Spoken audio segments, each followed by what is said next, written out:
Hey Kelly, welcome back. This video is basically showing you why we absolutely hate summer, why you should hate summer, basically some of our biggest struggles at this time of year. A lot of farmers are struggling right now as well. They can't plow, they can't drill. So produce this year is going to be really bad, especially leading up to November when they put the 20% increase on.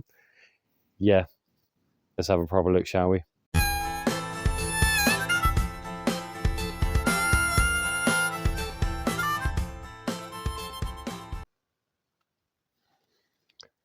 So I'm actually in our water source. I'm in our stream that has dried up for the last 4 or 5 weeks, maybe even 6 weeks. And I mean, right here, where I am right now, we were getting brown trout about 5-6 weeks ago before all the heat waves came, or just as the heat waves were starting to come in. It has been absolutely difficult year this year. I know we had one about 6 years ago. That wasn't so bad as this year. And as you've seen probably on the news, on Google or anything like that, another week of no rain. You know, it's really starting to bug us now. I mean, don't get me wrong. I'm just going to show you just over here.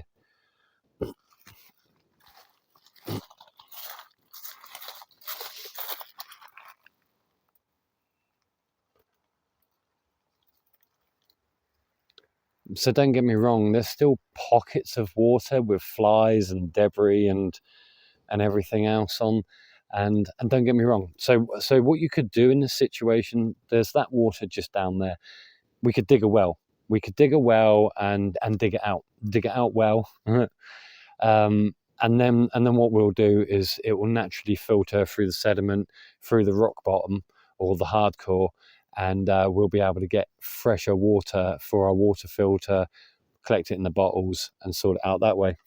But this year has been an absolute killer for us.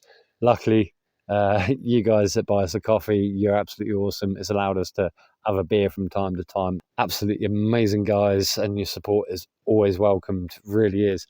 But as you can see behind me, we're drier than a nun.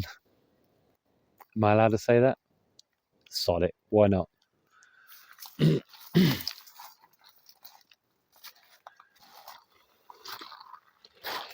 Luckily, because we're hard grafters and we have a lot of connections on our circuits of where we work, of how we play, and all sorts of things like that, we've been able to import water. Now, importing water is only about 4 to 6 litres a day, which isn't too bad. It's not too bad. The dog will have his 3 litres. We'll have a litre for our coffees in the morning. We'll have a litre to cook with. I'm just taking you back to Tara, so stick around. You'll get to see her. She's cooking my favourite meal, which is spag bowl, which would be awesome. But also, the importance of water at this time of year is, now, this water source does come from a spring, a natural spring, about 2 miles in that direction. But let me show you where it's actually sitting and tell me if you'd drink it.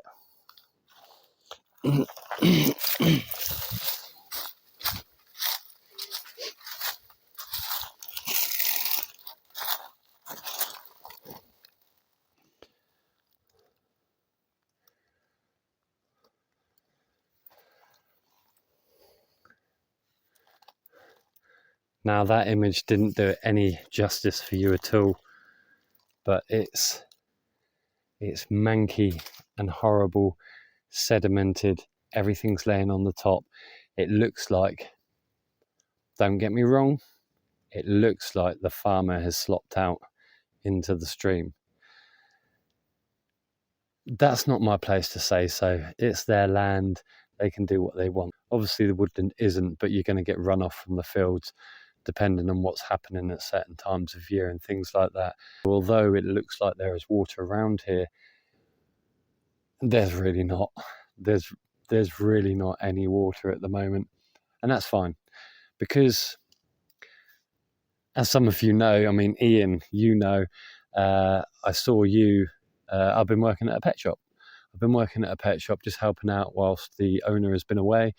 and I've managed to import the water because they've got a tap, and utilize that also with our other clients. And I suppose that's the important part of having our clients, having our contacts around, that we can physically obtain water in essentially a deadly situation.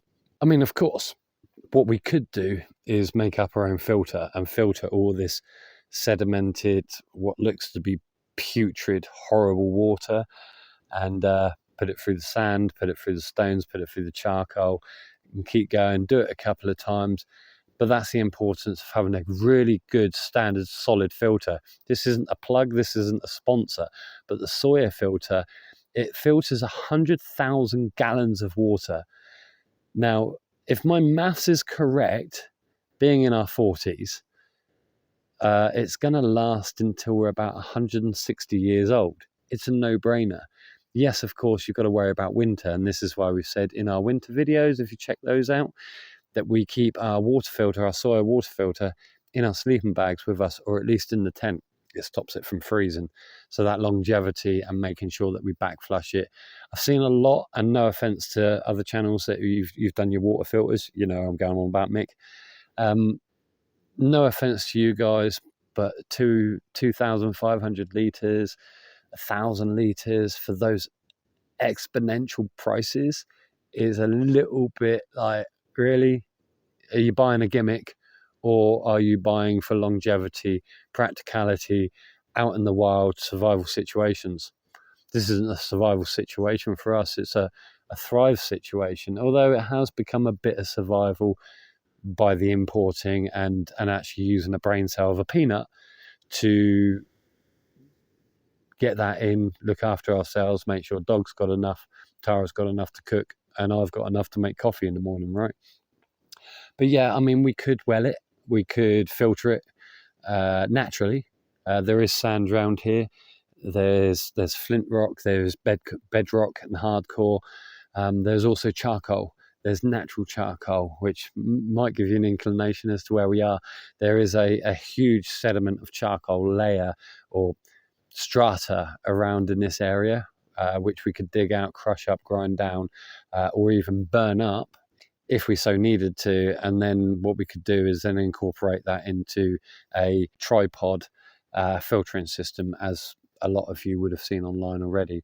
I'm going to take you back to Tara because, as I mentioned, she's cooking dinner, and we'll get her take on it too, shall we?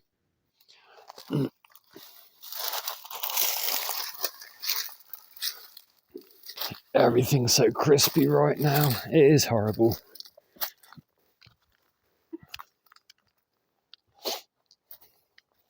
It is horrible, but it's one of those things, eh? So, welcome to Tara's kitchen. Today we have the one pot spag bowl. Mod's favourite. He absolutely loves this one. If you want to know how I do this, because it has got chicken of the woods in it as well for the mushroom take. But if you want to know, I have got a cookbook coming out, and it will be out at some point. Yeah, Christmas time. It should be out Christmas time if we're lucky. It's literally just I've got to get the photos together, because obviously it's a seasonal thing. So as I'm gathering and I'm cooking, I've got to get the photos of the food. Sometimes I forget to get the photos of the food because we're too bloody hungry. We just eat, right? So my bad. Sorry about that. However, my take on the summer and the issues that come with it. So my first issue is the biting bugs. I can't stand them. They drive me absolutely insane. And there's nothing worse than being eaten alive for a good 4 months of every year. And especially when you're outside, because it's just unavoidable. I'm pulling them out of me all the time. Anyway, the worst part is the drought.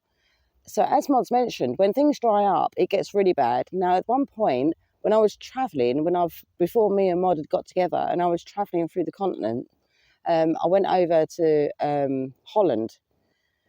While I was in Holland, we had the most biggest downpour you could believe. It was like the wet season. However, aside from the wet season, it suddenly dried up for a good 2 to 3 weeks. There was no water anywhere. We couldn't find any water. The only place me and my son could find water was in a duck pond. It was the worst experience of my life. I had to boil the duck water. I filtered the water through a sock first, and then boiled what was left of it. It was so stinky. If you can imagine duck pond water, that's what I was drinking. And I didn't have a filter at that time, so I literally just boiled it and drank it because I was so dehydrated. It was the only way if I was going to survive. But I survived. I didn't get ill, so all great, good there. But the problem with the water situation is Mod and I don't like to carry water. It's always been a bugbear of mine. The only thing I will carry is my Sawyer water filter, because I know that I can come across any kind of water source and I can figure something out with that Sawyer water filter. Even if I have to pre-filter it before putting it through the Sawyer, I've got a way of getting water. So I don't tend to, well, we don't as a group, the three of us, Dog, I and Mod, don't carry water. The only time we carry water is in this situation. This situation is beyond any other. Even the animals, we sit a bowl of water out for the dog by the tent. So when Mod's going off and doing his thing and I'm sat in the tent doing my art, the dog's got access to water, a good source of water, rather than the stagnant stuff you saw. But what's really crazy is while we're sat here, I'm having to keep the dog away from the squirrels accessing it, the birds accessing it. Creatures are coming to try and access his bowl of water in the middle of a woodland with a stream right next to us. So even the creatures realise and acknowledge that that's really dangerous. If they drink that, they could die. So instead, they're choosing to come and risk their lives with the dog and myself to drink out of his water bowl. I mean, at the moment, this spag bowl has been made with a nice bottle of fluoridated water. So you might all worry about what we drink and what's in our water, but trust me, we worry about what comes out of the tap. Because usually we're collecting our water, rain from the tarp, mainly, or if we've got a very good source of water from a stream or something, we'll use that. But as there's been no rain, I mean, we've literally been, how long now, babe? 6 weeks. It's got to be about 6 weeks with not a drop of rain. In fact, no, I lie. There was a drop. It went. That was our rain. Clearly, we haven't bothered with a tarp because there's no point. And the reason at the moment, the reason why there's no tarp right now is because it's not just that we're not living in hope. It's because I'm in here arting a lot right now, because I'm trying to do the speed drawing thing. Don't worry, I'll get more into that, and I will expose it all on my other channel, my art channel. Not an artist if you're interested, but I will explain all soon of why I've been doing so much of that. But of course, having the tarp over, it shadows me too much and I can't draw. But we're getting away from what we do to survive in the summer. So the survival in the summer, hard work. It's avoiding the biting bugs, importing fluoride for our food and our drink water. It's just been a bit of a nightmare. I can't wait for winter. I can't wait. The sooner it gets here, the better. I want to be cold. So there we go. You've heard it from Tara as well. It's not just me. 12 years doing this, and people always say, you know, oh, you struggle. You must struggle in winter, you must struggle when the colder months come in. No, we absolutely love it. The abundance of water, the abundance of wildlife, the abundance of just being a little bit freer. And I know we work, and I know we work bloody hard. And I'm so grateful to you, our clients. You guys, you're absolutely impeccable, you're awesome. And most of our clients, you guys, you actually watch us. Bit weird, but it's nice to get to know you, to get to know us, sort of thing. And we are grateful for that little amount of water that we add to your water bill from time to time. Ian, painter and decorator dude, thank you for giving us your name. I do have a bit of a story. This is why I said stay to the end of this video. Now, apparently recently, Dean and Shelley's Wild Camping reached out to us and said that one of their colleagues at work wanted their YouTube channel.